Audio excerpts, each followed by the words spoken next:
Good evening and welcome to this Sesshin here at Mountain Gate in November 2020, the Zoom Sesshin. In the midst of the COVID-19 pandemic. It's so wonderful that all of you who are attending are healthy, and I hope and pray that you stay that way.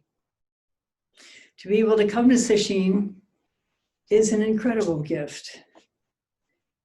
It's not one that most people have access to, actually, when you think of the billions of people who live in the world and how many are able to actually access Zen practice or a Buddhist practice of any sort, or a practice outside of Buddhism that would allow for insight and awakening. So we are indeed privileged.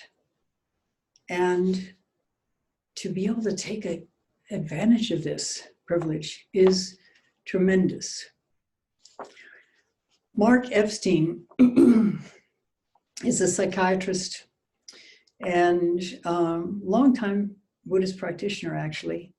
In fact, he became a Buddhist practitioner, a very serious Buddhist practitioner, going to his first 2-week retreat. I believe it was a Vipassana retreat.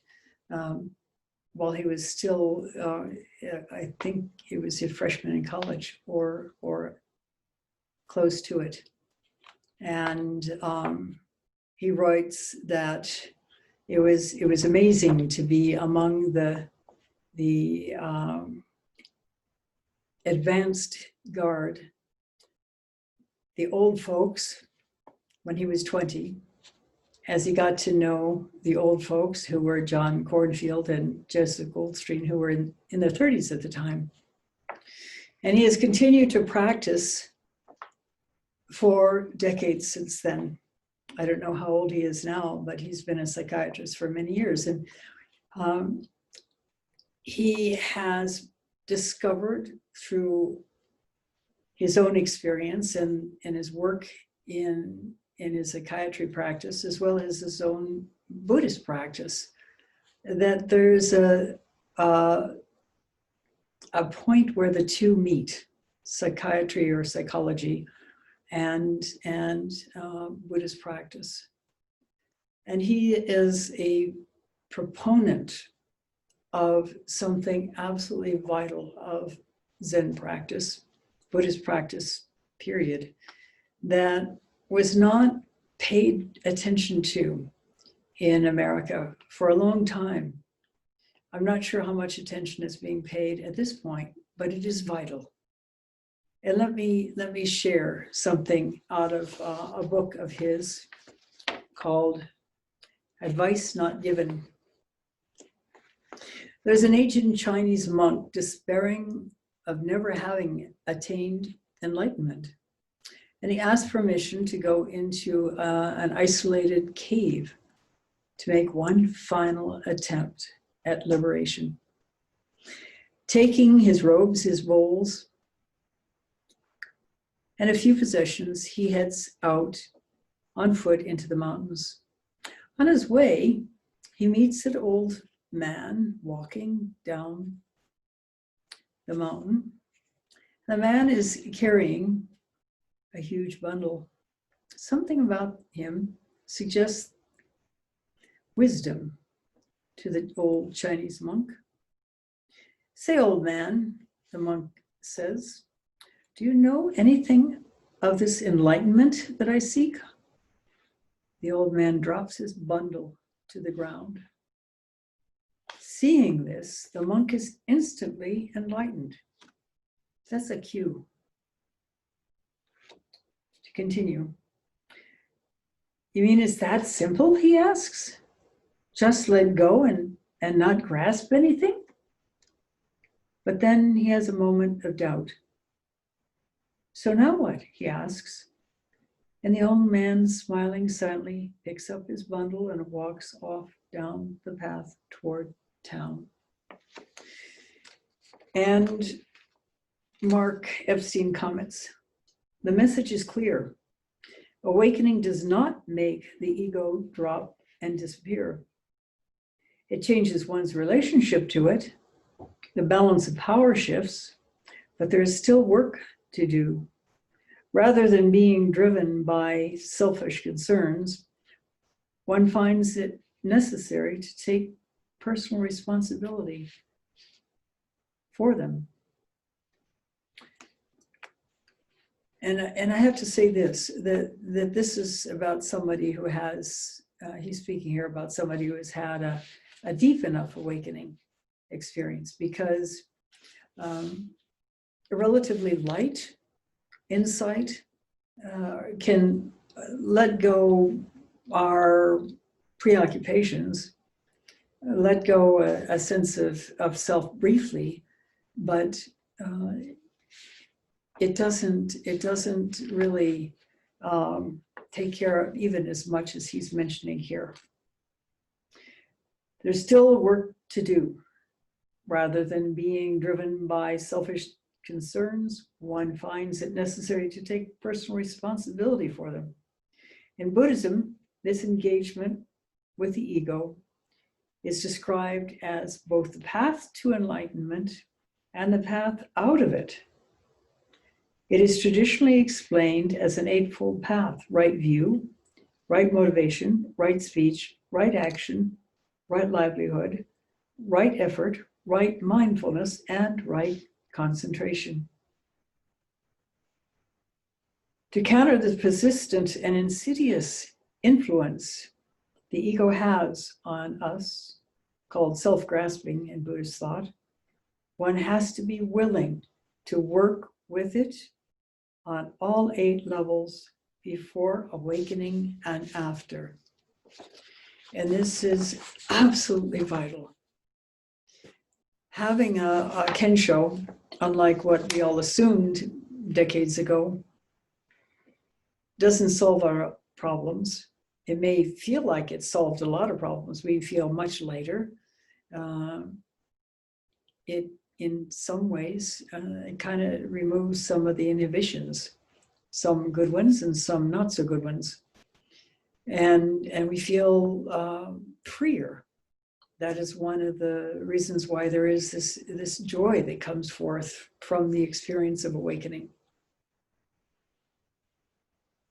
But at the same time that it's removing inhibitions, we need to be vigilant, because we can, through a half-baked satori, end up causing more pain and suffering than is relieved through that satori. And so our work in Zen practice is twofold, both to come to awakening and to use the insight and the increasing insight and the continuing deepening insight that comes through ongoing Zen practice to allow ourselves to be aware of where we are still caught in greed, anger, and delusion, and creating suffering as a result of it. If we own our difficult places, if we work to let them go and change our behavior, which is much easier after you've had kensho than it is before, then our practice is really working. After kensho, of course, if it's a deep enough one can choose to take up the many subsequent koans. And through each of these, we are tasked with not just insight into the meaning of the koan, what the koan reveals, but also into taking that insight into our daily life. Picking up the bundle and going back into the village and working for the liberation of all beings. Epstein talks about a story the Dalai Lama told. The Dalai Lama has periodic meetings with Westerners, scientists, doctors, researchers, in his own ongoing exploration of how mind can be explored and what can be discovered through science. And Mark Epstein has been part of these ongoing groups. And so he heard this from the Dalai Lama himself. It seemed that there was a monk, a Nepali monk, who had done 4 years of deep concentration in a remote cave. And he somehow learned that the Dalai Lama was going to be coming through the area where he was in his cave, and arranged to be able to meet with the Dalai Lama. And what he did, he asked the Dalai Lama how he should continue to proceed. And the Dalai Lama apparently laughed when he told this to the group that Mark was part of, said, "Get a life."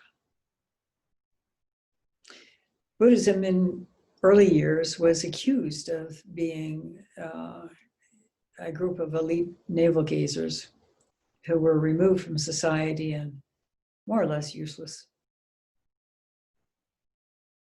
There is a place for concentrated practice of years, perhaps. But there's also a place for living that practice out in daily life. And in fact, the ox herding pictures don't end with the one about enlightenment.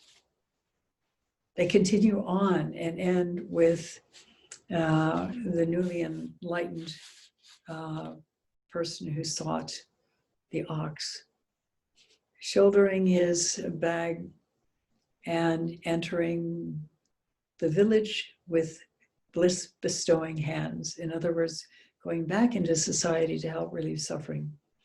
So this monk, this Nepali monk, being a little bit shocked by what the Dalai Lama said, actually took it to heart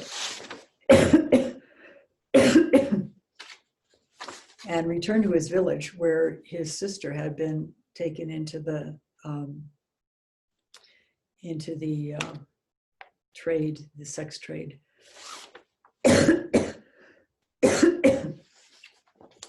And he set to work educating women in Nepal, developing funds and educating women about the sex trade and the dangers, and working towards preventing it from happening.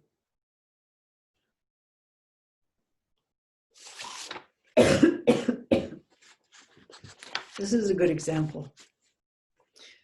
All over the world, there are people of practice who hold down jobs, who have families. This is essentially the modern picture of Zen practice, really. And for a good reason. Although the Buddha himself was originally a householder with a wife and a child, he left to find out how to relieve suffering. Having seen the 3 sights, a sick person, an old person, and a corpse, and then seeing a 4th, there was a spiritual mendicant who was clearly at peace. And he wanted to experience that peace himself. And so he left, knowing that his family would be well taken care of, and spent 6 years in the jungle, searching for that inner peace, deepening his practice, learning meditation.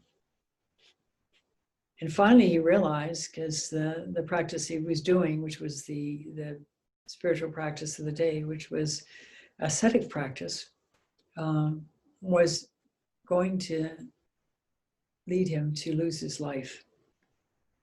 And then he would have no access to any way to find the answers to his questions.